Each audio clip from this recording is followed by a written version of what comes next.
Hey, what's going on, guys? It's MRGang here. Welcome back to another toy review by yours truly. I know it's been a while since I've done one, but today we have a Beyblade review. Finally, I got a new one of these. It's been a while because, you know, holiday time and stuff. So I wasn't expecting to get this. Just got this yesterday. It's a surprise present from my parents. So thanks to them for providing this for review, I guess one could say. Then we're going to be taking a look at another Pro Series release. What a surprise! Venom Devolos. So this one is again yet another GT release. Snore snore. But thankfully Hasbro is finally going to be doing sparking as part of the Pro Series subline, I guess if you will. So thank you Hasbro for listening to my screams and cries and finally giving us sparking for Pro Series. I think we're getting, what is it? I think we're getting Brave Valkyrie. I think it's going to be branded as Brave Valtryek because of the Hasbro name. Rage Longinus, which is going to be called Rage Luminor, and Variant Lucifer, which I believe is going to get the name Variant Lucius for the Pro Series version. Either way, it's so cool. We're finally getting sparking for Pro Series, and of course, three of the most popular Beyblades from the Sparking generation. So there you go. Stay tuned for those videos whenever those drop.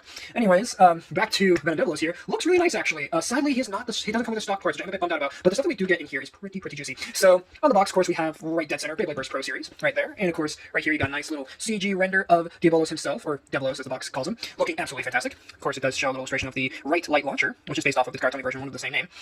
And of course we have the name down there, and of course the random jargon for the parts. But we do also have some nice CG artwork of Diabolos' layer there, which is pretty cool. And of course the Hasbro logo at the bottom, I forgot to mention, because it's a pretty tiny little logo there.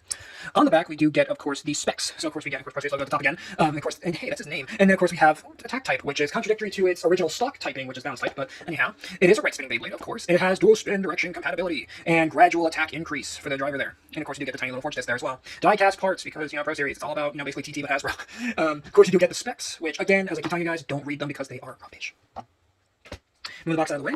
Now let's take a look at the launcher included real quick. So here it is. Same right launcher we've gotten with every Pro Series release, basically, ever. I'm surprised we haven't gotten a string launcher yet from Hasbro, but, you know, Hasbro. So, it does look pretty good. Of course, it's lacking paint, any sort of sticker details, anything. But then again, that's how the original cartoon version looked. So, of course, you know how launcher works at this point. You load the Beyblade on there, you pull the cord, it goes into the stadium, and it battles. Ba-boom.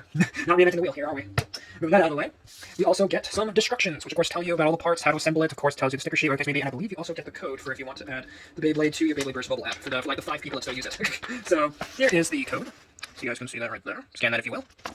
And again, you know, you're welcome to 5 people that still use the Beyblade Burst Hasbro mobile app because, oh my god, that's abysmal. But anyways, moving right along, now let's get into the Beyblade itself, which I probably should have had disassembled in the background here, but didn't think about that, did I? It's going to be a nightmare to disassemble it because there is a dash driver on this, and dash drivers are tight. And the Hasbro version as well is equally as tight as the TT version, so ow. But anyhow, taking a look at the Beyblade, we're now going to take a look at the GT chip / Katinko chip, which is, of course, Diabolos. And, well, I mean, it's about what you would expect. Of course, this is the first version of Diabolos. This is not the only chip released in GT with the Diabolos name. Of course, this is the first version. But there was also the white version that came out for the erase version. The left spin version of the same guy. And, of course, you also had the master version that came out for Master Diabolos or Diabolos 2. And then you had Diabolos 3. And you got 2 of them that came with Abyss and, what was it? Was it Death Diabolos? Yeah. So, pretty cool.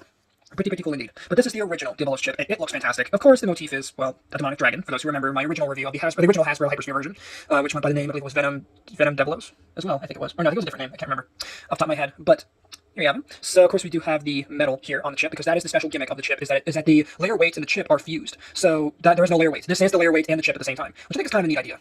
So, all this gold here on the top and at the bottom is die-cast metal, which if I flip around, you can kind of see all that rich die-cast metal there. So, this is a nice heavy chip. And what's also nice is that this is a left and right spin chip. It's a dual spin chip. And what's nice is on like Spriggan or something, or another similar Beyblade, which you would have to flip the chip over, twist some parts around, use a fancy tool, or the case may be, to get it to change mode. This one, you don't need to do any of that. You just kind of place it into whatever layer weight, or not layer weight, layer base that you want to use. And then boom, you can either have it left or right. Just that easy. So, there you go. Pretty cool indeed. And I'm sad that this gimmick was kind of gutted from the later versions, but hey, what are you going to do? So that is the Devolos chip there. Very nice. Next, we do get the layer base, which is Venom.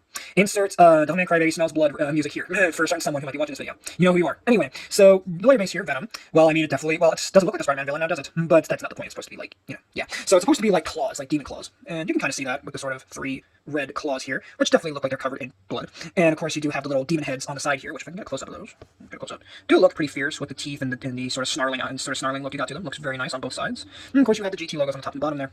So there you have that. Of course, on the back, looks pretty bland, but still. There you go.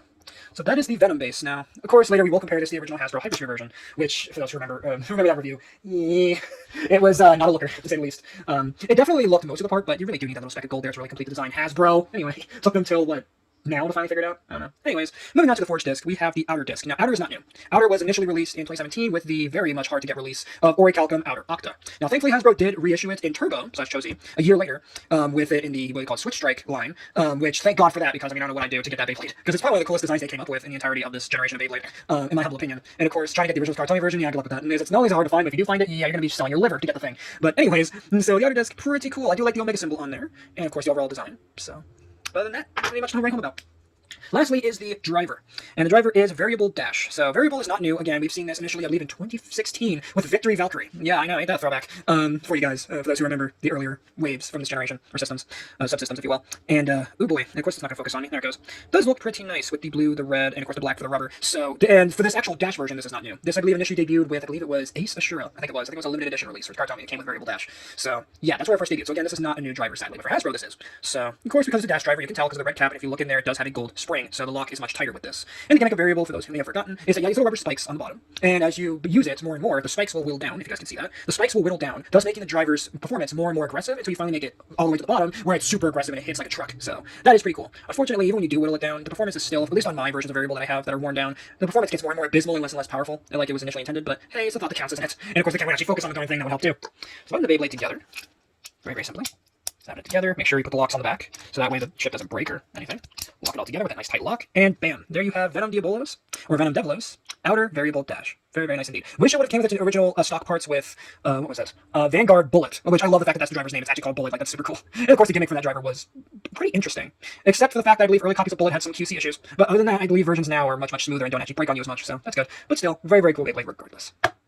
Now for some comparisons, and of course we're going to have to dismantle this guy again. So, if we do that, surprisingly this guy came apart much easier now. Oh, and I also need to demonstrate this guy's left spin functionality as well. Okay, of course I can't forget that. So, for a quick comparison, bringing the chip back out here for a moment. Let's bring in the original Hasbro version. Look what they did to my boy. Look how they butchered him. Look how they butchered him! What is this? What is this? What happened, Hasbro? Look at this. Oh man, this is just sad to look at. What the heck happened here?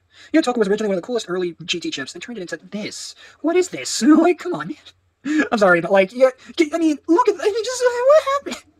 What happened? How could they butcher my boy? How could they do it? How could they do my boy Diabolos like this?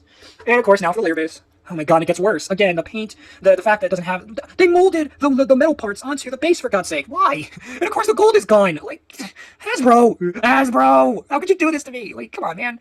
Oy, that is just a sad look. And even on the back, she looks worse. Oh, and like... what happened? What happened? Oh, God. And then, of course... oh, actually, I can't really compare the discs and the drivers now, can I? But, alright, so now with that out of the way, let's actually put the layer together here again, just to kind of show that off. Again, what did they do to my boy? What did they do to him? God, thank God for the Pro Series version, am I right? Thank God for that. Now then, to show off his left spin functionality, because of course, you all want to see that. How does it work? Allow me to be so kind as to demonstrate. If Diabolos eventually like to come apart here, and not stab me in the thumb. So, taking another Pro Series release here, in this case we're going to be taking Zwei Longinus, or Zone Lunar. Or what they call him, Zwei Lunar? Yeah, that version here. Just going to pop him out. And now to just simply stick him in, just like so. No parts swapping, nothing. Just stick him in, bam. Make sure to secure the locks on the back. And now you have a left spin Diabolos. Very, very simple. And actually, the colors actually work for this a little bit. Yeah, they don't all work, but you know what? Kinda. Yeah, that kind of works. And then to swap it back to right spin, it's very, very simple. You just unlock the chip, pull it out, and then take our Venom base again. Just that easy. No tools necessary. You just plop them in and bam. Wish Spriggan were that easy. Look at you, World Spriggan. What the heck happened there? And Astral. And Burst Spriggan. Look at all yous. Why do you have so many darn things? Just to change the modes, good lord. But anyway, so there you have him. Of course, going to reassemble him again and quickly compare him to his original Hasbro version. So, plop him there. And if my other Diabolos would actually like to go together in the background, there we go. There you have the two golden boys there. Oh god, okay. And as you can see, differences are pretty obvious, aren't they? I mean, the Hasbro version, of course, is the quote-unquote stock parts for it, and, alright, you know, I'm not even going to bother slandering Hasbro any more than I have in this video, because it's like, you know by now. It's been like how many years since I started doing these reviews? You guys know how much Hasbro screwed up with the later lines, compared to how they started with the original Burst Wave, and of course, Evolutions. Like, what happened here? But hey, at least we have Pro Series, right? So I guess it's all better, kinda. Well, at least they're finally doing sparking, finally! Just to wrap up this video, sorry for the quick jump cut, but to end off this video, I just want to talk a bit about what's coming up for Hasbro, because I know it's been a while since I've talked anything Beyblade, and I think you guys should know.